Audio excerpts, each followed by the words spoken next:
presentar a ustedes al doctor Ricardo Ávila. Él es economista egresado de la Universidad Javeriana y tiene una maestría en la Universidad de Pittsburgh.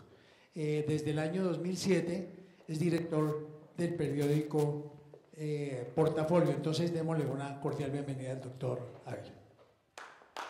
Muchas gracias. Muchas gracias y muy buenos días a todos. De verdad que me complace mucho estar aquí con ustedes para que hablemos un poquito de este país del Sagrado Corazón, en el cual, sobre todo los que tenemos el oficio del periodismo no nos aburrimos nunca porque hay muchas cosas y la realidad es muy intensa. La idea es que hoy miremos, perdón, que miremos un poco los temas de la economía y que yo creo que dado el tamaño de la audiencia les pediría el favor si en el transcurso de lo que yo vaya hablando, si ustedes tienen alguna observación, creo que sería incluso más fluido el diálogo si tengan la libertad de interrumpirme para que analicemos un poco cómo se ven las cosas. Vamos a hablar obviamente de temas de economía, del contexto internacional, del contexto regional, de lo que está pasando en el país, de los temas inquietantes de la coyuntura y un poco tratar de hacer un poco de futurología, muchas gracias, con otros asuntos.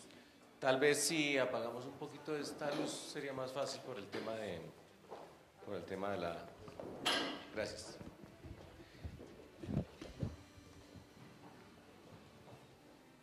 Entonces, bueno, lo primero cuando uno mira qué está pasando con la economía, lo que tiene que ponerse es en contexto.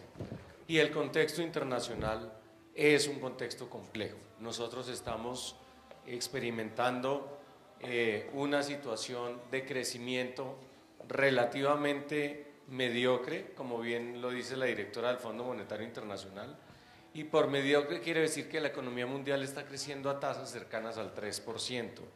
Y esa es una cifra que es inferior a la buena época, muchas gracias, a la buena época de comienzos de este siglo, y adicionalmente que muestra que no hemos logrado agarrar una buena tracción, una buena velocidad, una buena marcha, y eso es absolutamente clave porque sin duda alguna, pues en la economía de hoy que está globalizada, pues existen los vasos comunicantes, por lo tanto es muy importante entender qué está pasando.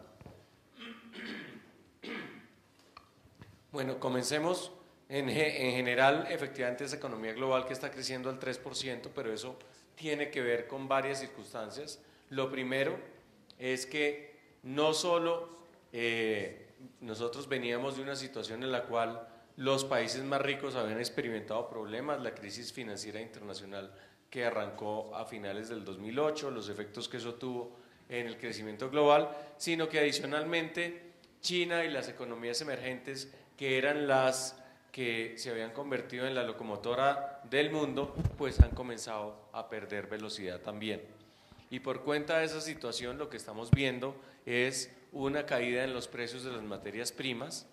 El ejemplo más claro, sin duda alguna, es el tema del petróleo, cercano a los $30 el barril, pero ese es tan solo un caso porque la verdad es que la inmensa mayoría de las materias primas están en niveles mucho más bajos que de lo que experimentaron a comienzos de la presente década, y adicionalmente hay todo tipo de inquietudes un poco por la relativa habilidad de la demanda mundial para que esos precios de las materias primas sigan elevados. Eso es algo que a nosotros nos concierne porque Colombia es un gran exportador de materias primas. Adicionalmente, hay temas relacionados con la política monetaria de los grandes bancos centrales, particularmente el Banco de la Reserva Federal de Estados Unidos.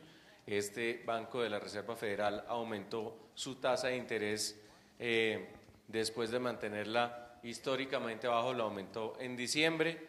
El Banco Central Europeo está inyectándole sumas muy grandes de dinero a la economía del bloque comunitario, y adicionalmente el Banco del Japón también está haciendo una política muy agresiva en el sentido de inyectarle liquidez a su sistema financiero.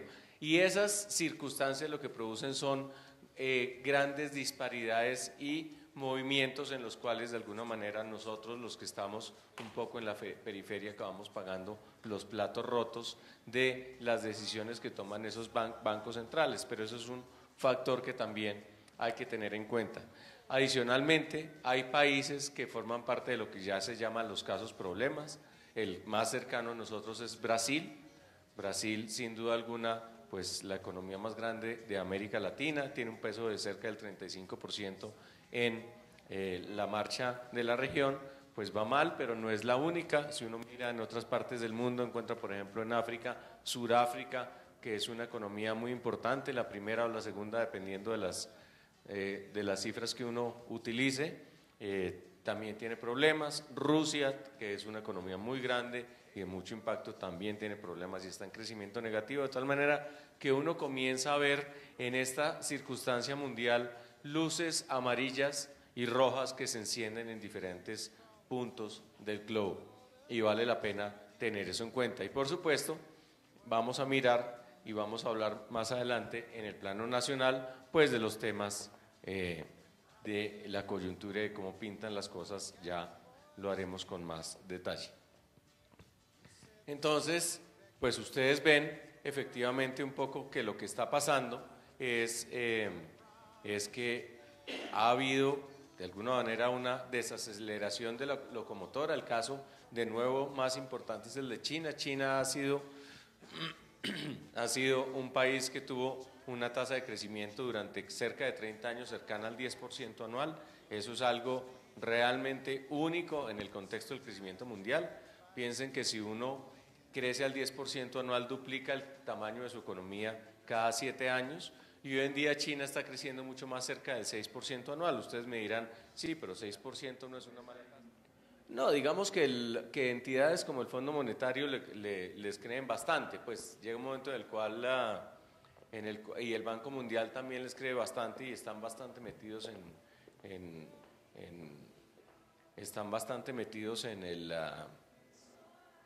en cada uno de esos países. Es absolutamente indudable que la transformación de China es de verdad. O sea, digamos, China es un país que ha sacado 500 millones de personas de la pobreza. Es un país que ha tenido una tasa de crecimiento descomunal. O sea, pensemos que China en los 10 años que terminaron en el 2012, en esos 10 años virtió tanto cemento como lo había hecho Estados Unidos, virtió tanto concreto como lo había hecho Estados Unidos en el siglo previo, ¿sí? Es de unas dimensiones que uno se queda con la boca abierta. O sea, no sé si alguno de ustedes ha tenido la oportunidad de ir a China, y realmente el tema de la transformación de ese país es una cosa que uno se queda con la boca abierta. O sea, Shanghái, que es una ciudad de unos 27 millones de personas, en un momento dado la ciudad de Shanghái estaban la mitad de las grúas de construcción que existían en el mundo, ¿sí? Todas esas dimensiones así absolutamente descomunales. Y obviamente, claro, está el tema de las estadísticas, pero coincide bastante un poco con las mediciones que se hacen desde otros lados, y es evidente que la economía de China está mostrando una desaceleración. Hay mediciones bastante creíbles, por ejemplo el nivel de las exportaciones de China. Digamos que falsificar las cifras frente a eso no es necesariamente sencillo, y recordemos que China es un país que está tratando de ganar credibilidad en el ambiente internacional. O sea, esta es realmente la gran transformación de los últimos 50 años en el mundo, es lo que ha sucedido con China.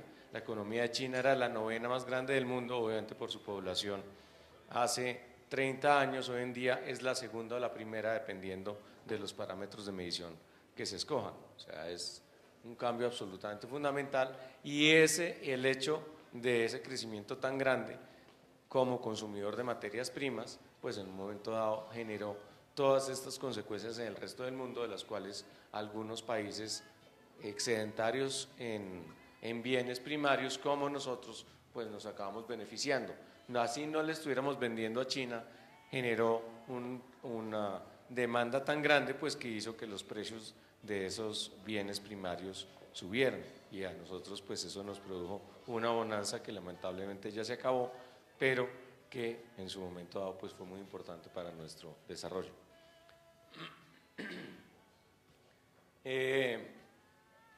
Entonces, pues digamos, estamos en esas circunstancias en las cuales de alguna manera los motores de crecimiento en el mundo están cambiando sin que realmente nadie esté creciendo muy bien. Lamentablemente ese es el caso. El caso, lo más llamativo es que sin duda alguna, pues no hay temores grandes de que se vaya a caer la estantería. O sea, después de la crisis del año 2008, siempre hubo la gran duda sobre si el euro era sostenible, sobre si el sistema financiero internacional no iba a salir muy golpeado de una cantidad de creencias que nos iban a pagar.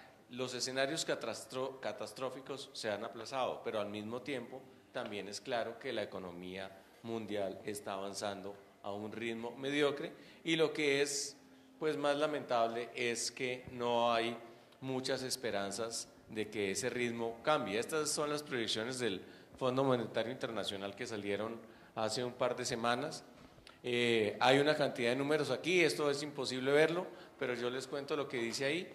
Lo que dice ahí es que la economía mundial este año va a crecer el 3.4%, el próximo año va a crecer el 3.1%, el año pasado creció el 3.1%, o sea, estamos alrededor de ese 3%, que es una cifra bastante mediocre, y que es incluso inferior al promedio histórico del crecimiento mundial. ¿Qué es lo que se destaca en estas proyecciones? El Fondo Monetario Internacional saca estas proyecciones saca unas proyecciones muy grandes en octubre, hace revisiones en enero, en abril, en julio y de nuevo comienza en octubre, y lo que se ha visto en los últimos tiempos es que cuando hace las de octubre, después saca las de enero y comienza a rebajarle la apuesta, en abril se la rebaja otro poquito, es decir, nunca hemos logrado un poco conseguir los cálculos iniciales que se habían hecho, y en el caso concreto de la economía mundial para el próximo año, para este año y para el próximo, una vez más seguimos un poco en esa situación de crecimiento que no es el deseable. Por esa razón, me parece que es importante tener en cuenta un poco cuál es ese contexto y de alguna manera cómo nos afecta. Cuando uno mira las cifras del crecimiento mundial, tiene que constatar algo que lamentablemente es así, y es que de todas las regiones del mundo la de peor desempeño en el año que acaba de terminar y en este año es América Latina. América Latina, por primera vez desde la crisis de la deuda de comienzos de los años 80, va a completar 2 periodos de crecimiento negativo. El año pasado tuvo una caída en su Producto Interno Bruto del 0.3%, este año tendría una caída similar de acuerdo con el Fondo Monetario. Hay en América Latina realmente hay 3 grupos de países. Aquí están las cifras, si ustedes alcanzan a ver, de las economías más grandes, pero pues tal vez el caso sin duda alguna más angustioso de todos es el de Venezuela. La economía de Venezuela tuvo una contracción del 10% el año pasado. Para este año la proyección del Fondo Monetario es una contracción adicional del 8%, una inflación que hasta septiembre del año pasado, de acuerdo con las cifras oficiales, era del 141%. Para este año la proyección del Fondo Monetario es que la inflación va a ser superior al 700%. O sea, el caso de Venezuela es realmente dramático. Allá lo que estamos viendo, de verdad, tal como dice el académico Moisés Naim, estamos viendo una crisis humanitaria que para nosotros es difícil de comprender y absolutamente contradictoria. El país que tiene las reservas de petróleo más grandes del mundo pues no es capaz de alimentar a su población. El índice de escasez es del 83%, es decir, que de los 100 productos básicos de la canasta familiar, 83 tienen problemas de abastecimiento. Esa es la cifra más alta. Los temas en materia de alimentos, en materia de medicamentos, etcétera, etcétera, pues son muy graves y muy mala esa situación que se encuentra uno en el país vecino. El otro país que está en líos grandes, evidentemente Brasil, contracción de su economía de casi el 4% el año pasado y una cifra muy similar este año. También ahí se está combinando temas económicos con factores políticos. Ustedes probablemente han visto las noticias, el gobierno de Dilma Rousseff está luchando por su supervivencia, los escándalos de corrupción en Petrobras pues le han generado una caída en popularidad descomunal. El apoyo de Dilma Rousseff es cercano al 10%, pues que es una cifra bastante pobre, y adicionalmente pues con unos problemas de rigidez en esa economía que ya se insinuaban y que cuando obviamente llegó la época de las vacas flacas afloraron de manera significativa. Pero los efectos de eso son descomunales: caída en la producción industrial, por ejemplo, diciembre del 11%, aumento en el desempleo de más de 3 puntos porcentuales.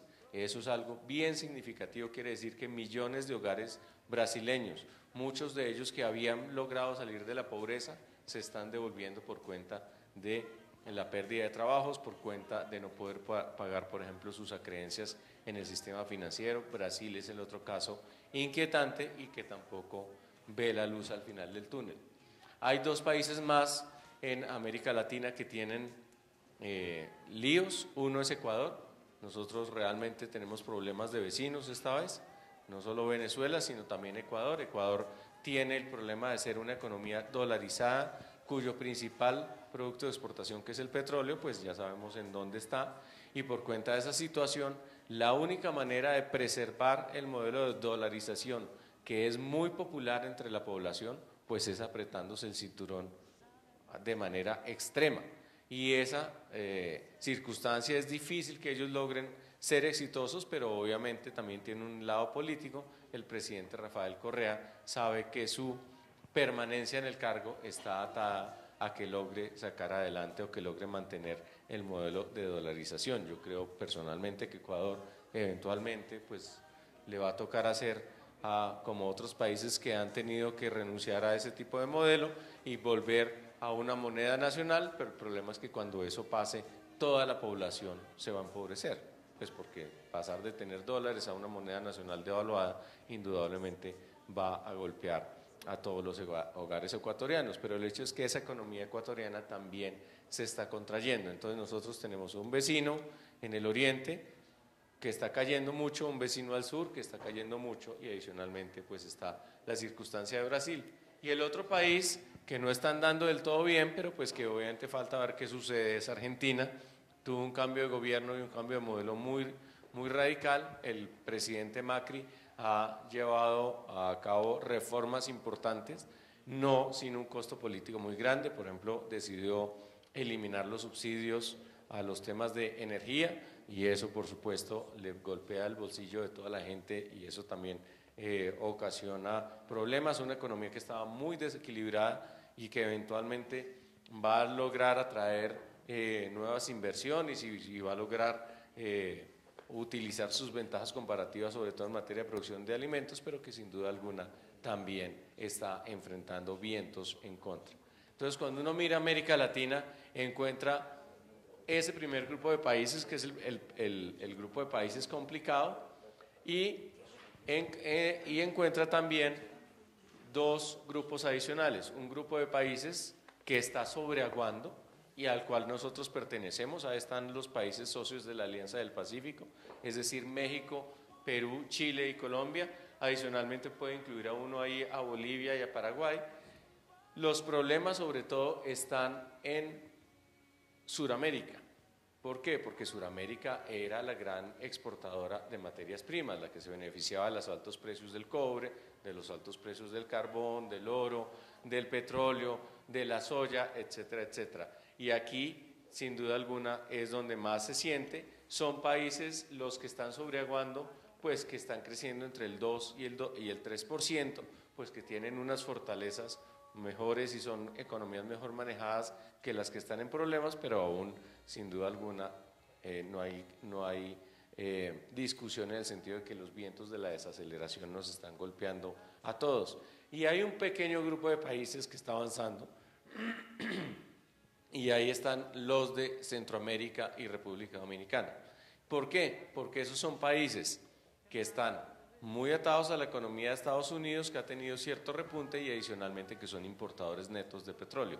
Entonces, por cuenta de esa situación, si uno mira lo que le está sucediendo a Panamá, o que le está sucediendo a Costa Rica, o le está sucediendo a Nicaragua, etcétera, son economías que están creciendo por encima del 4% y que van relativamente bien, un poco porque se les ha bajado la factura energética, de tal manera que no hay una sola América Latina, hay por lo menos tres, pero sin duda alguna,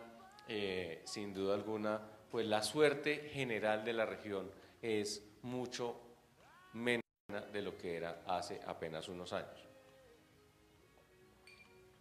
Tal vez la gran duda, sobre todo la gran inquietud en el caso de América Latina, es lo que le suceda a la pobreza. Esta fue una región que logró tener un avance descomunal en esa materia en este siglo. En el año 2002, 44% de los latinoamericanos estaban por debajo de la línea de pobreza. En el año 2012 esa proporción había bajado al 28%. Por cuenta de esa situación, el tamaño de la clase media creció 50% en la región. Y obviamente ahora que viene ese momento de la desaceleración y sobre todo comienza a haber inquietudes en términos del desempeño del desempleo, pues la gran duda es que nosotros nos retrocedamos otra vez y que perdamos algunos de los avances conseguidos. Es más o menos evidente que a nosotros lo que nos sucedió como región es que, a sabiendas de que teníamos que hacer una serie de reformas para mejorar una cantidad de cosas, entramos en ese caso de lo que se llama la autocomplacencia. Como estábamos creciendo bien, pues no hay realmente mucha urgencia de arreglar una gran cantidad de cosas en el plano institucional, en el plano de la infraestructura, en el plano de la apertura o de la integración con otras partes del mundo, y un poco dejamos las tareas difíciles para después. Ahora que se nos acabó la fiesta y que nos estamos despertando, en algunos casos más que otro, con algo de guayabo, pues obviamente la gran duda es si vamos a ser capaces de emprender algunas de las reformas pendientes. El gran lío que eso tiene es que, claro, los gobiernos hoy en día tienen mucho menos capital político de lo que tenían antes, cuando había dinero para dar y convidar. Y eso es un poco lo que uno está encontrando en la región, y eso lo ve desde México hasta Chile, obviamente con una que otra excepción. ¿Y qué es lo que está sucediendo? Pues que sin duda alguna la política importa, y uno ve qué es lo que ha pasado también en esta parte del mundo, y es que ha habido un giro político importante. El populismo, sobre todo el populismo de izquierda, está en retroceso. ¿Por qué? Pues porque se acabó el dinero, y claro, es más, regímenes bien conocidos, pues como el caso del señor Maduro en Venezuela, o como el caso del propio Correa en Ecuador, pues están sintiendo el efecto de esta nueva realidad. Miremos un poco qué está pasando con Colombia. La economía colombiana el año pasado tuvo un crecimiento cercano al 3%, pero ese crecimiento, como ustedes verán, no sé por qué no me está transmitiendo tan bien las diapositivas, porque aquí el computador sale perfecto, pero allí no las está dando. Pero lo que dice esto básicamente es el crecimiento de la economía. Estos son los datos, incluidos los del tercer trimestre, cuando nosotros, que son los datos más recientes que hay, cuando la economía creció 3.2%. Nosotros tuvimos un año complejo el año pasado. Comenzamos con un primer trimestre que fue el más mediocre de todos, un crecimiento del 2.8%, después subimos al 3% en el segundo y subimos un poquito más al 3.2% en el tercero. Los cálculos es que el cuarto debió estar muy por ahí. Es decir, nuestra economía debió tener una tasa de crecimiento cercana al 3.1%, que no es ni mucho menos espectacular. Nosotros estamos creciendo entre 1.5 y 2 por debajo de lo que crecimos en el 2014 o en el 2013. Nosotros también nos hemos desacelerado. ¿Qué es lo que nos sucede? Sé que mal de muchos, consuelo de tontos, pero la verdad es que seguimos siendo la economía de mejor desempeño en América Latina entre el grupo de los países de mayor tamaño. Nosotros el año pasado crecimos mejor que Chile, mejor que Perú, obviamente mejor que Brasil y que Argentina y que Venezuela y que México también. De tal manera que vamos a una velocidad un poquito más elevada, pero sin duda alguna nos hemos desacelerado. ¿A qué se debe o por qué hemos venido creciendo? Aquí lamentablemente la proyección no me está funcionando bien, pero que los sectores que jalan la economía colombiana son dos principalmente, o son los sectores, el uno relacionado con la fortaleza del consumo interno y los siguientes los relacionados con el tema de la construcción. ¿Por qué? En el caso del primero, ¿cuáles son los sectores relacionados con el consumo interno? El tema del comercio, adicionalmente el sector financiero, que sigue evolucionando bastante bien en Colombia, y por supuesto todos los temas relacionados con transporte y comunicaciones. Y adicionalmente están los temas relacionados con la construcción. ¿Por qué? Porque Colombia tiene un nuevo sector líder, tiene una especie de locomotora nueva, que es ese sector de la construcción que tiene dos elementos. El sector de la construcción comprende las edificaciones, es decir, casas, oficinas, centros comerciales, bodegas industriales, etcétera, y por el otro lado está lo que se conoce como las obras civiles. Y las obras civiles, básicamente, para simplificarlo, ahí está el programa de desarrollo de las carreteras, y ese sector es el que más está impulsando la economía según las cifras más recientes, de tal manera que por cuenta de que nosotros tenemos una demanda interna relativamente sana, sumado con que el sector de la construcción se está desempeñando relativamente bien, pues nosotros logramos mantener una velocidad un poquito más. Pues básicamente digamos que es lo que es importante, no necesariamente es malo, o sea, digamos que hay lo que no están, los precios siguen subiendo en términos nominales, en algunos casos han caído en términos reales. Es decir, por ejemplo, con una inflación cercana al 7% el año pasado, pues los precios subieron 5%, es decir, en términos reales cayeron un par de puntos, pero pues cuando uno ve la curva de largo plazo, pues es evidente que los precios de la vivienda en Colombia pues son mucho más altos de lo que eran hace 10 años. Y lo que uno habla con la gente del sector es que de todas maneras hay una gran expectativa en el sentido de que más allá de que esos precios no sigan subiendo, de todas maneras la demanda sigue sana. Y los planes del gobierno de apoyo, de subsidio a la tasa de interés o de subsidios directos para la cuota inicial, pues siguen despertándole a los constructores o a los edificadores bastante entusiasmo. El cálculo que ellos tienen es que esa actividad, la actividad edificadora, va a crecer cerca de un 10% en términos reales este año. Eso obviamente también es la suma de realidades locales. Hay una gran expectativa, por ejemplo, en el caso de Bogotá. La construcción de vivienda, más allá de que uno en ciertas zonas de la ciudad ve, pues indudablemente que se están haciendo edificios, la verdad es que la construcción de vivienda en Bogotá se vio muy afectada durante la pasada administración.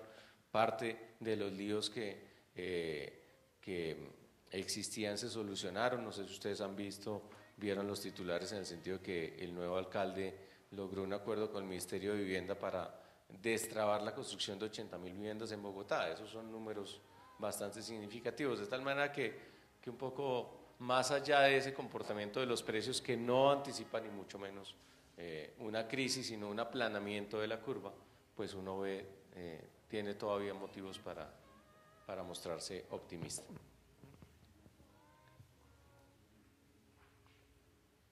¿Qué está pasando en la coyuntura? ¿Cuáles son los temas importantes de la coyuntura económica hoy en Colombia? Pues aquí están algunos de ellos. Tenemos los temas de inflación, el tema del desempleo, el tema del sector externo y la balanza comercial, el tema de la industria, el comercio y la tasa de cambio. Miremos un poco cada uno de esos. El primero es el tema de la inflación, que se ha vuelto un dolor de cabeza. Estas son las cifras de inflación anuales con corte a diciembre del año pasado. La inflación el año pasado fue 6,8%, fue la inflación más alta desde el año 2008 y fue una inflación impulsada sobre todo por los alimentos. Probablemente ustedes vieron las noticias del viernes pasado con respecto a la inflación de este primer mes del 2016, de enero, y frente al 6.77% anualizado del 2015, pues nos pegamos otra trepada bastante significativa. Pues fíjense ustedes, aquí está la cifra, 7,45%. Este es uno de los grandes dolores de cabeza que tienen las autoridades económicas. ¿Por qué están aumentando los precios en Colombia? Los principales responsables son dos: el tema de los alimentos. Aquí está la inflación anual de alimentos. Alimentos tiene un peso cercano al 30% en la canasta familiar, y fíjense ustedes, recuerden, la inflación 7,45%, pero los alimentos están creciendo al 12,26%. ¿Por qué están creciendo tan rápido? Sin duda alguna, por circunstancias asociadas al fenómeno del Niño. La sequía efectivamente está produciendo problemas de abastecimiento o de aumento de precios significativos en productos muy importantes para el consumo o para la dieta de los colombianos. Un caso típico es el de la papa. La papa en enero creció 30%. Y la papa, es más, el crecimiento de la papa explica una sexta parte del aumento en la inflación en enero. Solo el crecimiento de la papa, ¿sí? Porque es, de alguna manera, también indudablemente golpea mucho esa canasta familiar. Entonces, pues la inflación es un lío. ¿Por qué? Porque la meta del Banco de la República es entre el 2 y el 4%, y recordemos pues que estamos por encima del 7%, pues ahí las líneas rojas son la meta del Banco de la República, estamos bastante desfasados. El gran lío que tiene esto, por supuesto, es que aquí se produzca un efecto de bola de nieve. Es que como todo está subiendo al 7%, todos los reajustes se hagan al 7%, y devolver esto a estos parámetros pues se vuelve mucho más complicado. ¿Cuál es la expectativa de las autoridades? La expectativa de las autoridades es que para el segundo semestre, una vez se normalice el régimen de lluvias y las cosechas vuelvan a presentarse o a ser abundantes, pues los precios de los alimentos deberían comenzar a disminuir. Eso forma parte de los ciclos agrícolas, eso no es un cálculo descabellado, y por cuenta de esa situación la mayoría de los analistas considera que la inflación a finales del 2016 va a estar entre 4,5% y 5%, todavía por encima de la meta o el rango fijado como meta por el Banco de la República, pero claramente en una desaceleración frente a los niveles actuales. Pero este primer semestre va a ser muy, muy difícil. ¿Por qué? Porque ese primer salto que vimos en enero probablemente va a seguir en febrero, probablemente va a seguir en abril, probablemente en marzo y probablemente en abril. La idea es que en mayo comience a aminorarse un poco la presión, pero aquí hay un lío grande, y eso lleva a las autoridades a responder de dos maneras. Una, el Banco de la República pues está aumentando su tasa de interés. ¿Y por qué el Banco de la República aumenta su tasa de interés, que quedó en 6% después de la junta directiva más reciente? Pues la está un poco para quitarle algo de aire a la demanda. Seguramente vendrán alzas adicionales. Los analistas calculan que vamos hacia un escenario entre el 7 y el 7,5%, y en la medida en que el banco suba la tasa de interés, que el costo del dinero aumente y que a la gente le cueste más endeudarse, pues obviamente eso quiere decir que la demanda se contrae un poco, y eso le quita las presiones inflacionarias, y adicionalmente el banco también quiere enviar el mensaje de que tiene la rienda corta. Hay un elemento adicional que es importante en el comportamiento de los precios, que sin duda alguna es el impacto de la tasa de cambio. Hay una categoría de bienes que se llaman los bienes transables, que son básicamente los bienes importados, y estos también están creciendo a más del 7%, pues porque obviamente la devaluación del peso ha sido bien significativa. Entonces, tanto el clima como la devaluación del peso son los dos principales factores que influyen en la aceleración de la inflación. No obstante, una vez más, pues la idea es que sean de alguna manera temporales, en el sentido de que es difícil que la tasa de cambio presente este año un salto similar al que tuvo el año pasado, cercano al 40%, y adicionalmente es previsible que si los patrones climáticos retornan a la normalidad, pues nosotros vayamos a tener mejores cosechas y por lo tanto un mejor abastecimiento. Esto no tiene que ver con la pelea del ministro de Agricultura contra los supermercados, digamos que ahí el ministro está disparándole a lo que no es. El problema aquí es de suficiente oferta de alimentos y no la estamos teniendo. ¿Qué otro tema es importante? Aquí lo que aparece en esta línea roja es la tasa de desempleo. Esta es la tasa de desempleo con corte a diciembre pasado y el gran factor, la gran suerte que tiene Colombia a diferencia de lo que pasa en otras partes de América Latina es que la tasa de desempleo en Colombia sigue disminuyendo. Nosotros el año pasado tuvimos una tasa de desempleo promedio cercana al 8%, la tasa de desempleo en diciembre fue del 8.6%, eso en términos prácticos quiere decir que en diciembre nosotros cerramos con más de 22 millones de personas ocupadas, eso es medio millón de personas más que un año atrás, y por cuenta de esa situación, el consumo en Colombia se ha mantenido. Y ese es el elemento clave para la economía colombiana. Si nosotros comenzamos a tener problemas con el desempleo y se nos comienza a subir, pues es indudable que eso le va a golpear a la economía. Pero mientras el desempleo se mantenga en niveles que muestren que hay más colombianos trabajando, pues indudablemente que eso es bueno para el país. Claro, ustedes me dirán, en Colombia hay un problema de informalidad, indudablemente. Colombia tiene ese lío, pero aún así, cuando uno desglosa las cifras de desempleo, lo que uno encuentra es que la población asalariada en Colombia es la que viene creciendo. La calidad del empleo, así todavía estemos muy lejos del ideal, la calidad del empleo en Colombia ha venido mejorando. Y por cuenta de ese factor, pues es que el comercio y el consumo interno se han mantenido. La libra de papa hace 2 años, porque ayer estuve mirando las cifras de Fedepapa, estaba en 545 pesos al productor, según cifras de Fedepapa, no en Corabastos, al productor.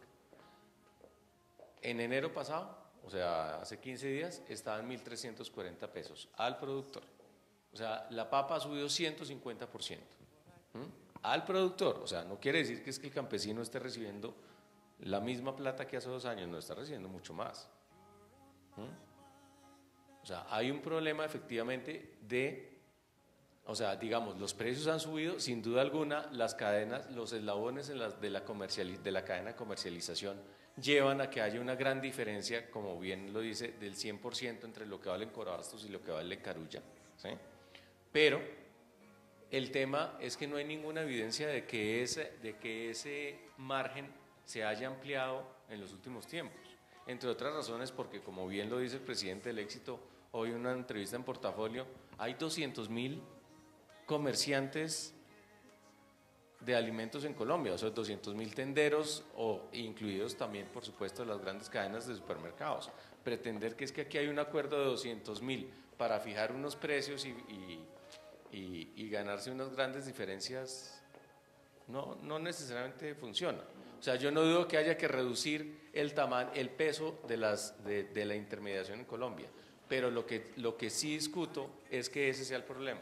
El problema es falta de oferta. ¿Sí? Pues es que un cartel de 200.000, con 200.000 participantes, no, lo que hay que es diferente, que es un poco lo que el ministro trató de explicar ayer en radio cuando lo cogieron cortico, es que él dice que efectivamente en ciertos productos, entonces aquí en Colombia existe el SAR de la papa y el SAR de la lenteja, ¿sí? Que es completamente diferente, que es los problemas una vez más en todo el proceso de comercialización, ¿sí? Pero la pregunta, ¿el SAR de la papa o el SAR de la lenteja es más o menos poderoso hoy en día que antes o es lo mismo? La percepción que yo tengo cuando hablo con la gente me dice es lo mismo de siempre. Lo que pasa es que ahora se nota más porque efectivamente debido a los problemas de oferta que hay y a la relativa escasez, o sea, cuando uno mira en las plazas de mercado hay alimentos que están escaseando. ¿Por qué? Pues porque no, básicamente los rendimientos de los cultivos han bajado por cuenta del clima. Entonces, cuando la oferta se regularice, indudablemente que los precios van a bajar, ¿sí? Lo que no quiere decir que no haya que trabajar y que haya que meterle el diente al tema eventualmente de esos carteles.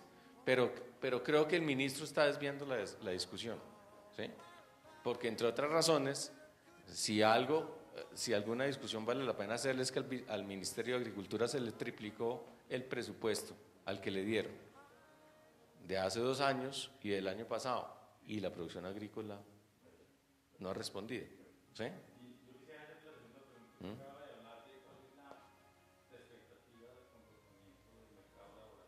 Sí.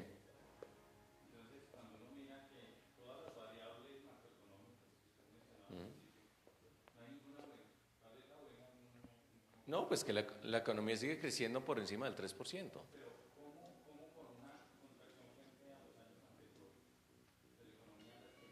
No, una cosa es una desaceleración y otra es una contracción. O sea, contracción es si yo estaba en 10 y me bajo a 8, ¿sí? Otra que es diferente, en vez de crecer al 5, crecer al 3. De todas maneras, o sea, si a mí mi salario me lo reajustan, si yo me gano 100 y me reajustan el 5%, me gano 105. Si me reajustan el 3, me gano 103. Contracción es que yo en vez de ganarme 100, me gane 98. O sea, una cosa es que haya una desaceleración. La economía colombiana está andando menos rápido, como las economías de América Latina. Y obviamente, de los temas que han sido bien llamativos en la economía colombiana es que a pesar de estar andando menos rápido, de todas maneras el desempleo no ha aumentado. Y no ha aumentado, entre otras razones, porque ciertos sectores siguen siendo grandes generadores de empleo, como es el caso, por ejemplo, del comercio, como es el caso de la construcción, como es el caso de los servicios personales, mientras que hay otras áreas en las cuales indudablemente se han destruido empleos en Colombia. Un caso típico es el de la industria o el otro aún más angustioso, el de la minería. Pero en el balance, Colombia ha logrado disminuir sus tasas de desempleo. Pues sigamos ahí, o sea, cuando uno mira las cifras del DANE o si uno lo mira de otro lado, cuando uno habla, por ejemplo, con los fondos de pensiones en términos de afiliaciones o con las cajas de compensación en términos de afiliaciones para mirar el tema de empleo formal, sigue habiendo crecimientos positivos, ¿sí? A un ritmo menor que el de antes, pero es evidente que el empleo formal, por ejemplo, en Colombia también va en alza, que esa es una manera de medirlo desde otra forma, si uno no le cree. Lo que quiere hacer es básicamente es desmontar las expectativas, es desmontar el efecto de bola de nieve. Es decir, cuando el Banco de la República lo que mira y es un factor determinante para subir sus tasas, hace encuestas entre los operadores del mercado y es mirar la credibilidad de sus metas de tasa de interés en 1, 2 o 5 años. Y cuando las expectativas, como ellos dicen, técnicamente comienzan a desanclarse frente a la meta que ellos tienen, ellos comienzan a subir para enviar al mercado el mensaje de que ellos están dispuestos a hacer lo que sea necesario para que la inflación vuelva a ubicarse entre el 2 y el 4%. Eso es un tema de filigrana. ¿Por qué? Porque el Banco de la República sabe que si se le va la mano en la inflación y desacelera mucho la demanda, pues obviamente, pues digamos, si esta economía en vez de crecer al 3 pasa a crecer el 1, pues indudablemente arreglamos el problema de inflación más temprano. El problema es que eso crea otro tipo de dificultades. Entonces es una combinación. Por un lado, el Banco de la República quiere ganar tiempo efectivamente a que las cosechas, a que el tema de la oferta se regularice, pero al mismo tiempo no quiere que las expectativas de inflación se disparen y todo el mundo comience a reajustar precios, lo cual hace muy difícil volver a la meta. No la tiene fácil, eso para uno es muy sencillo visto desde afuera, pero el Banco de la República trata de hacer apretar la tuerca lo suficiente como para enviar el mensaje de que va en serio, pero sin apretarla demasiado para no ahogar al paciente. Entonces es algo de ese estilo, pero es una mezcla de ambos factores. Y en el tema de lo que usted dice de choques de oferta, pues digamos yo sí creo que En productos específicos, es que no funcionan todos los productos, pero en el caso, por ejemplo, de productos como el arroz, yo creo que ha habido equivocaciones en el manejo de los temas de importaciones, ¿sí?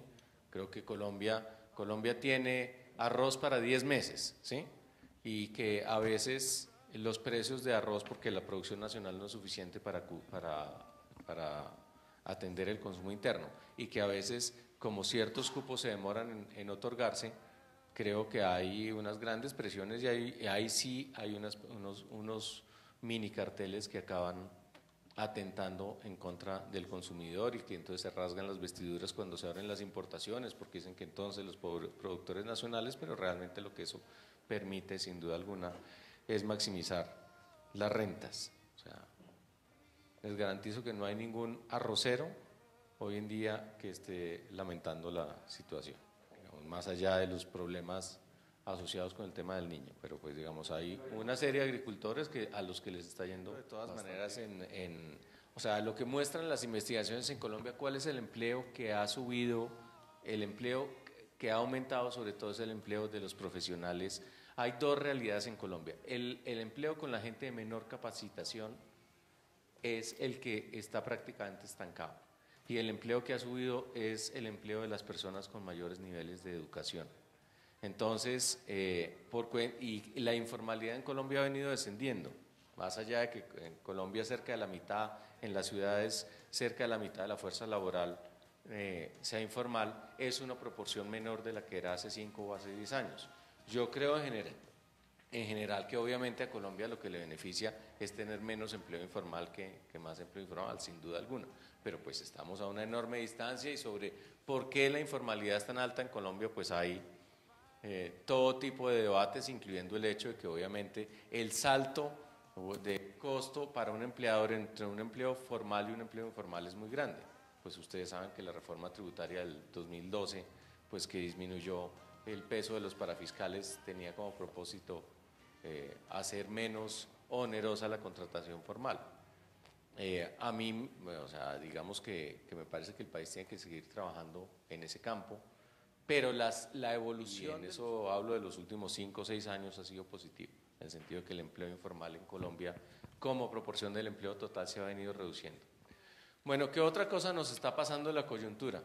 Las exportaciones nuestras van lamentablemente de capa caída. O sea, ¿por qué? El 55% de las exportaciones nuestras en el año 2014 eran petróleo. Ustedes han visto lo que le ha pasado a los precios del petróleo. Aquí no lo alcanzan a ver, pero cuando uno mira que nuestras exportaciones están cayendo, el año pasado cayeron en promedio entre 1.500 y 2.000 millones de dólares frente a los datos o a la evolución de el año 2014. En diciembre, para darles una cifra concreta, nosotros exportamos cerca de 55.000 millones de dólares en el 2014, el año pasado exportamos algo más de 35.000 millones de dólares, o sea que nuestras exportaciones se cayeron en un 35%, es una caída descomunal, 19.000 millones de dólares de menos, y por cuenta de esa situación, indudablemente estamos sufriendo otro tipo de consecuencias. El hecho de que efectivamente no solo el petróleo, la caída grande sin duda alguna fue de combustibles, 47% de caída, pero también la verdad es que las exportaciones de bienes agropecuarios cayeron el año pasado en cerca de un 6% y las exportaciones de manufacturas cayeron en cerca de un 11%, es decir, nuestro comercio exterior va de capa caída. No están los datos completos del año pasado, pero incluso el hecho es que la balanza comercial de Colombia, que entre enero y noviembre, que en el año 2014 había sido deficitaria en 4.800 millones de dólares, el año pasado, para esos primeros 11 meses del año, fue deficitaria en 14.500 millones de dólares. O sea, nosotros estamos teniendo un desequilibrio externo muy llamativo que es la segunda fuente de preocupación grande de las autoridades económicas. La primera, una vez más, la inflación. La segunda, el desequilibrio externo. Entonces, cuando uno quiere entender por qué el dólar ha subido lo que ha subido, uno miraba cuando el dólar estaba a 1.800 y era bastante fácil concluir que nosotros estábamos en un nivel que era insostenible y que tenía que haber una corrección cambiaria, pero a nadie, de verdad, y yo que me la paso mirando las proyecciones que hacen los especialistas, se le ocurrió que el dólar iba a llegar a 3.400 pesos al cabo de 18 o 24 meses, que fue lo que sucedió. ¿Y por qué ha sido tan fuerte la reacción de la tasa de cambio? Por cuenta de ese desequilibrio externo. Ese desequilibrio externo se nota en algo que los economistas conocen como el saldo de la cuenta corriente de la balanza de pagos, que mide básicamente nuestro intercambio de bienes y servicios con el exterior. Y medido como tamaño de la economía, ese desfase, en el caso nuestro, equivale al 6,5% del Producto Interno Bruto. Es usual, y la verdad muchos países tienen un desfase, pero nunca tienen un desfase tan grande. Les voy a dar un ejemplo. La revista The Economist saca un listado de 55 países del mundo y muestra su desfase en cuenta corriente. Colombia es el país con el peor desfase de lejos, o sea, menos 6,5% como proporción de su Producto Interno. El segundo país con mayor desfase es Turquía, que está en 5%, y el resto están alrededor del 4% o mucho más abajo. O sea, nosotros tenemos un problema de desequilibrio descomunal. Eso en dólares equivale a cerca de 19.000 millones de dólares. El país, la gran pregunta en eso, por supuesto, no es necesariamente qué tan grande sea ese desfase, sino si uno tiene la capacidad de financiarlo o no. Hasta ahora Colombia lo ha logrado financiar, pero sin duda alguna que, una vez más, la respuesta de la tasa de cambio tiene que ver con ese desequilibrio externo. Y esto, como sucede en la economía, sobre todo en un régimen de tasa de cambio flotante, esto se arregla a las buenas o a las malas. Si esa brecha no se cierra y nosotros tenemos problemas en mantener la confianza externa, es indudable que habrá presión para que el peso suba más.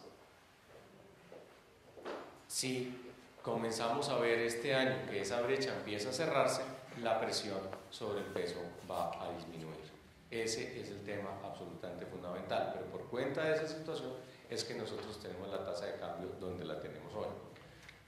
Yo, por supuesto, no tengo ni idea en cuánto va a estar el dólar en un mes, en 2 meses, en diciembre. Si lo supiera, no estaría director de portafolio, sino ganando plata especulando, y nadie lo sabe en el mundo, ¿sí? Pero sí veo las tendencias y veo las presiones, y es evidente que hoy en día uno puede decir con cierto margen de seguridad que las presiones sobre el peso son hacia una devaluación un poco mayor que hacia una revaluación, a menos que suceda algo extraordinario, como por ejemplo que el petróleo se duplique de precio por cuenta de un factor geopolítico de la noche a la mañana, algo que la verdad es poco probable. Entonces, en ese sentido, primer lío, la inflación, que puede tener un escenario de mejoría en el segundo semestre, pero un lío mucho más grande para Colombia es su desequilibrio externo. Y ese desequilibrio externo es el que tiene con las luces encendidas no solo a los analistas aquí adentro, sino a los analistas externos que miran las cuentas de Colombia y explican, entre otras razones, por qué el margen de riesgo de nuestros títulos de deuda es más alto que para países que en comparación de países similares en la región. Antes de elaborar un poco más sobre eso, quería mostrarles qué muestra este gráfico. Básicamente algo que es bien llamativo es que la industria en Colombia vuelve a números positivos. La industria tuvo una recesión que le duró como 3 años y el año pasado finalmente comenzó a mejorar. ¿Por qué está sucediendo eso? Porque la tasa de cambio también deja ganadores y deja perdedores, sin duda alguna. Dentro de los perdedores pues estamos los consumidores que adquirimos artículos importados, pero dentro de los ganadores están los industriales colombianos que pueden ser ahora sí, o que pueden competir ahora con los productos traídos de afuera, o que pueden incluso abrir mercados en otros lados. Y lo cierto es que la industria colombiana se está dando el giro por cuenta de esa situación. según la cifra más reciente, 2/3 partes de los sectores industriales en Colombia ya estaban en negro en la medición que se hizo en noviembre. Ha habido un cambio de tendencia, todavía con unas cifras bastante bajitas, pero la expectativa, sobre todo para este año, es que las cosas esa mejoría se note en forma mucho más significativa, entre otras por el controvertido proyecto de Reficar, que indudablemente va a golpear positivamente las cifras de la industria. El otro tema, que tampoco se ve aquí, pero que yo les cuento, es el tema de la evolución del comercio. El comercio en Colombia, con excepción del segmento de vehículos, se sigue comportando bien. Vehículos, ustedes han visto las cifras, caída cercana al 15% el año pasado en las ventas, vendimos 40.000 vehículos menos, de cerca de 325.000 a 285.000, y la verdad es que las cifras de enero fueron aún más malas. En enero la caída fue del 26%. Eso es un sector en el cual indudablemente la gente resiente el tema de la tasa de cambio y que es muy sensible al aumento de precios, que cada vez se nota más en las diferentes marcas. Pero quitando eso, la verdad es que las ventas del comercio en Colombia están creciendo a tasas reales cercanas al 6%. Y eso lo que quiere decir es que la demanda interna en Colombia sigue siendo positiva. Y a más de un analista les llama la atención porque cuando salen las cifras de confianza del consumidor en Colombia, no necesariamente son tan alentadoras. Fedesarrollo, por ejemplo, saca todos los meses la encuesta o el índice de confianza del consumidor, y en las últimas mediciones ese índice ha estado negativo. Pero el índice de confianza del consumidor se compone de 5 elementos. 3 elementos tienen que ver con realidad personal de la gente y 2 con percepción del país. Y lo que ha sucedido, lo que muestran esos resultados, es que la gente es muy pesimista sobre el país, pero sigue siendo optimista sobre su entorno personal y familiar. Es decir, cuando a la gente se le pregunta, ¿está su hogar mejor económicamente ahora que hace unos meses? La mayoría de las respuestas siguen siendo positivas, en el sentido de que sí, o que la expectativa dentro de 12 meses sobre su hogar va a estar mejor. También las respuestas positivas son ampliamente mayoritarias, y lo que está visto es que la gente toma las decisiones de compra con base en su realidad personal, no con base en la realidad del país. Entonces hay una gran dicotomía, porque resulta que nosotros somos pesimistas en lo colectivo, o sea, 2/3 partes de los colombianos pensamos que el país va por mal camino, o piensan, porque yo no pienso eso. 2/3 partes de los colombianos piensan que el país va por mal camino, pero al mismo tiempo, cuando a la gente se le pregunta si está satisfecha con su realidad personal, el 55 o el 60% de los colombianos contesta que sí. Hay una aparente contradicción, una dicotomía entre la percepción, una vez más, de la realidad nacional y la realidad familiar o del hogar. Y eso se nota indudablemente en las ventas del comercio. Hablemos un poco de los problemas adicionales que hay, aparte del tema de inflación y del tema de desequilibrio externo. ¿Qué tenemos? Tenemos una situación fiscal compleja. ¿Por qué? La razón la más sencilla es que las finanzas públicas se nutrían cerca de un 20% de los ingresos públicos provenían del petróleo. En cifras concretas, en el año 2013 al presupuesto nacional ingresaron 23 billones de pesos de esa actividad. Este año le van a ingresar menos de 2. Eso es una caída descomunal. O sea, tener que acomodar en cuestión de un par de años un bajón de más de 20 billones de pesos es algo que realmente no es fácil, sobre todo si uno es el ministro de Hacienda. Y por cuenta de esa situación, ¿cómo se ha acomodado eso? Lo primero, con recortes presupuestales. En el 2014 comenzamos con recortes, el año pasado hubo recortes, y este año vamos a tener recortes adicionales cercanos a los 6 billones de pesos. ¿Por qué? Pues porque básicamente las cuentas no dan. Pero no solo eso, la verdad es que se hace obligatoria una reforma tributaria para acomodar esa caída tan descomunal en los ingresos. Ustedes vieron, en febrero del año pasado se convocó una comisión de expertos, esa comisión de expertos entregó su informe a finales de diciembre pasado. Ahí hay una propuesta de reforma tributaria, propuesta que el gobierno ha mirado de lejitos, pero sobre la cual está bajo una inmensa presión, porque es evidente cuando se miran las cuentas públicas que ya no hay mucho más espacio para hacer recortes y que el país necesita una reforma tributaria en el año 2017. Entre otras razones porque hay una cantidad de gravámenes que son de carácter temporal y que expiran en el 2018, pero indudablemente el país necesita no solo compensar la plata que se le fue por cuenta del petróleo, sino adicionalmente lo que recomiendan los técnicos es aumentar el esfuerzo tributario. ¿Qué elementos tiene la propuesta de los expertos? La propuesta de los expertos básicamente lo que dice es, en temas de renta, redistribuyamos las cargas, es decir, que a las sociedades que en Colombia están teniendo gravámenes superiores al 43%, bajémosles la carga y subámoselas a las personas, pero que el efecto en renta es neutro. Es básicamente acomodarse a algo que sucede en el mundo. En el mundo el 70% de los impuestos los pagan las personas, el 30% los pagan las empresas. En Colombia el 70% de los impuestos los pagan las empresas y el 30% las personas. En Colombia las cargas están mal repartidas, por lo menos si uno compara con lo que sucede en los países desarrollados. Eso es un tema. Y el otro tema de incremento de cargas tributarias, lo que proponen los expertos es el aumento del IVA del 16 al 19%.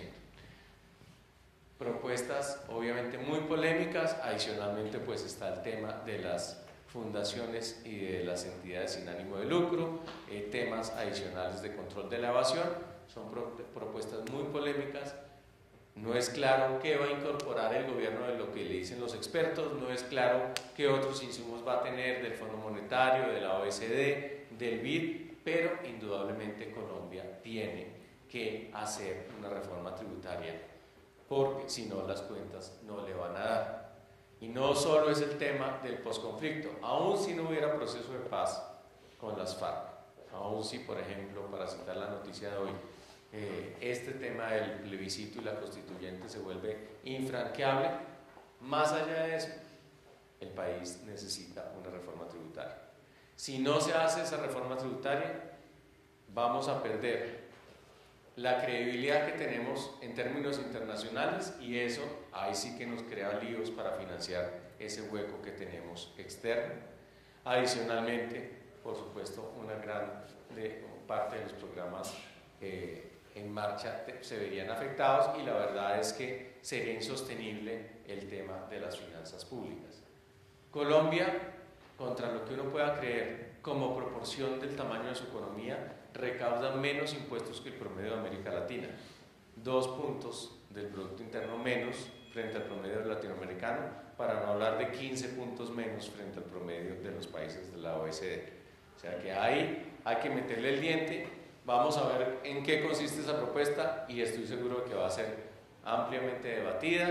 Siempre en estas cosas en el Congreso es claro lo que entra, no es claro lo que va a salir, pero pues digamos que eso va a suceder.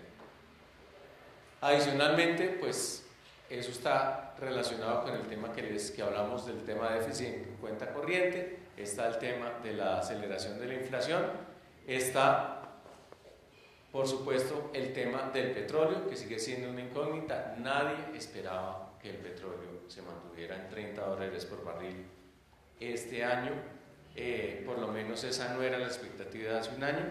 ¿Qué es lo que está pasando? Ustedes lo saben bien.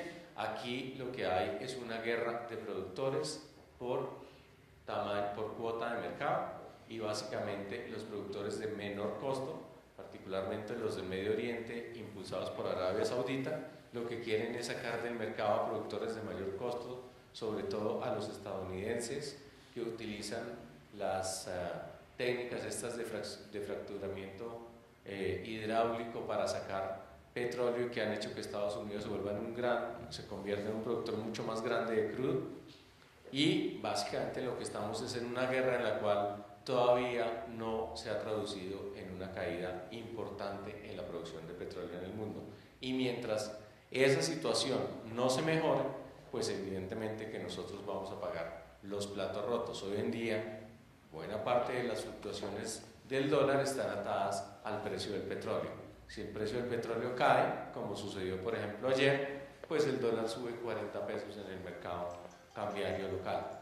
Porque ayer, para citar un caso concreto, pues se esfumaron un poco las esperanzas de que haya un acuerdo entre los productores para recortar el bombeo de crudo.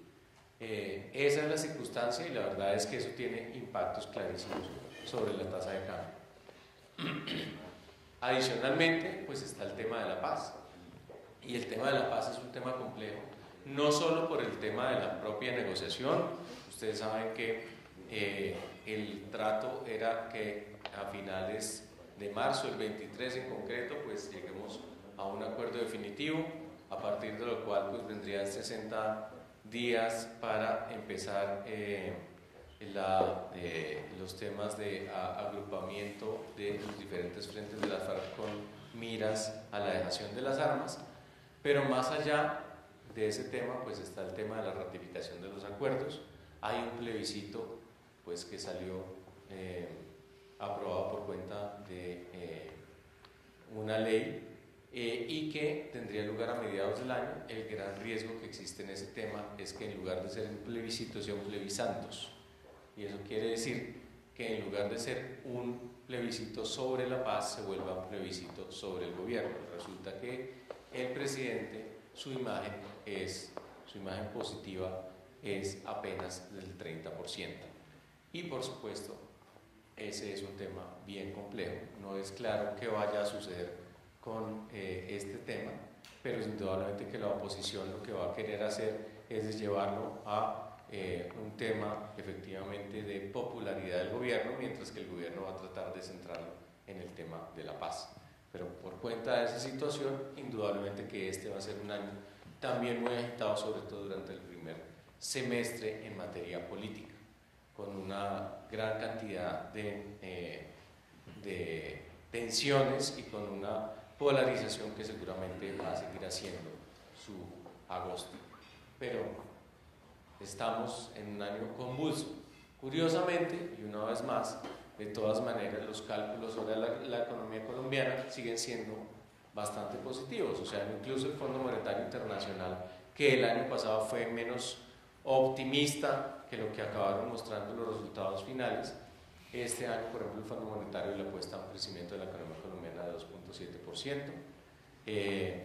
Y la idea es que nosotros vamos a estar entre el 2.5 y el 3, pues dependiendo de cómo evolucionen las cosas. Una vez más, no es ni mucho menos una cifra extraordinaria, pero pues si nos comparamos con otros países de la región, pues el desempeño es mejor.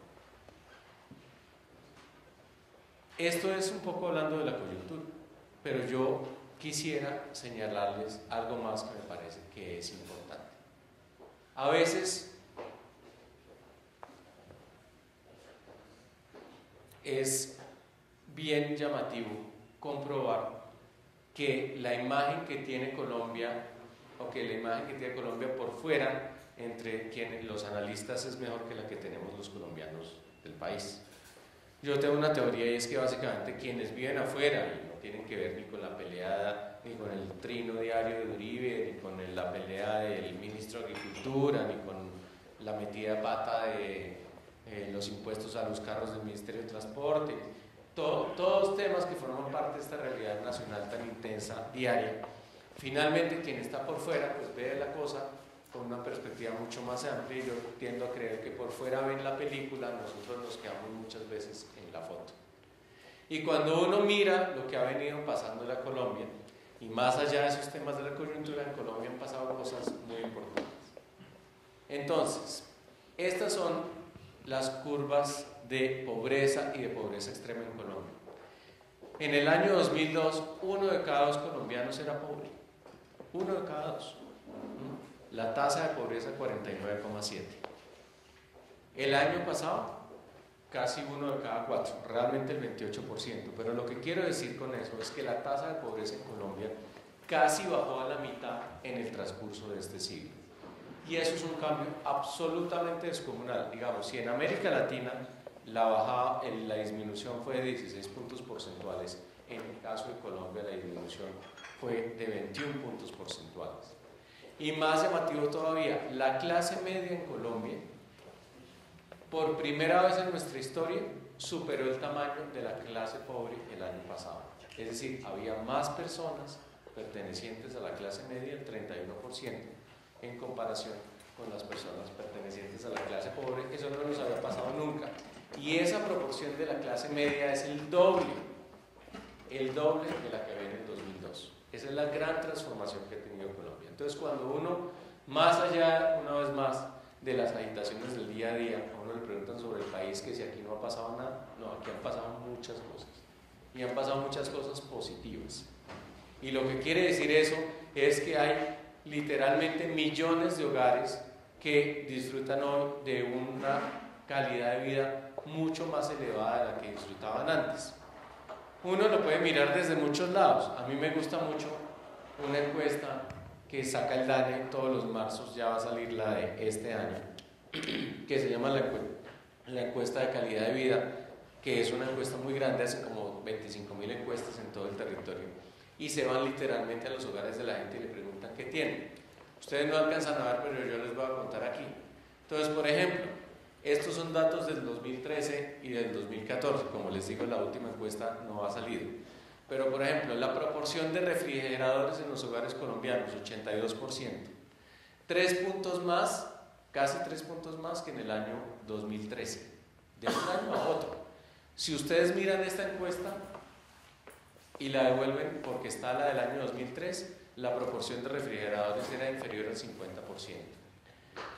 La proporción de hogares con máquina lavadora en el 2014 subió casi 4 puntos porcentuales, al 57.7%.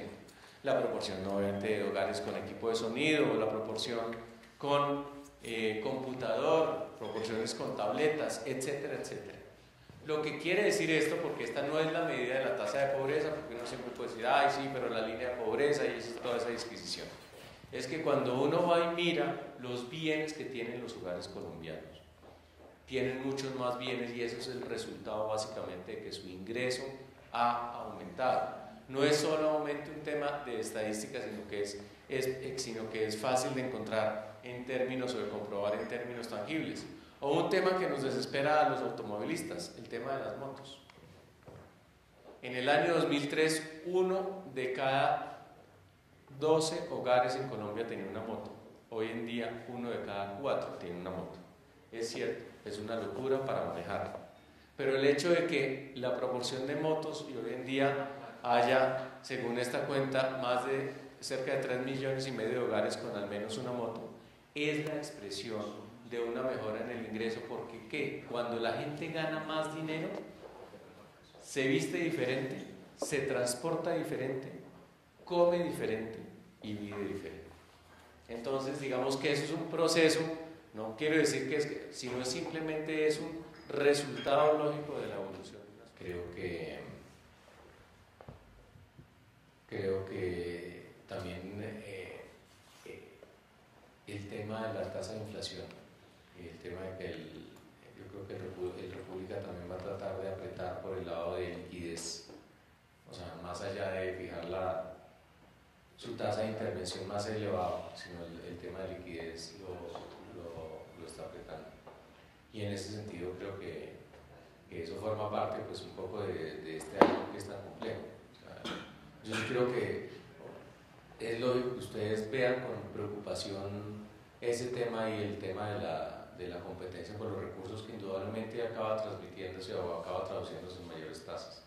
El gran lío es, ahí sí la decisión que cada entidad tiene que hacer es si eso se lo traslada a los usuarios del crédito o si sacrifica márgenes o no. pero pues sí creo que el costo de los recursos tiende a aumentar, indudablemente.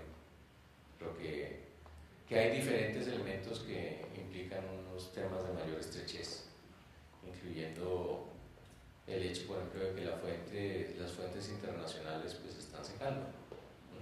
Ya unir a los temas de endeudamiento neto y eso va a comenzar a notarse cada vez más aquí.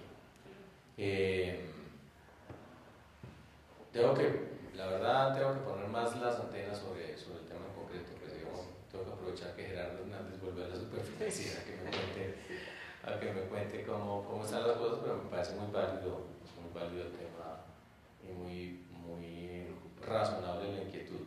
Creo que tiene fundamentos reales. Porque el Estado o el gobierno rescataría a los grandes, digamos, en un escenario de estrés.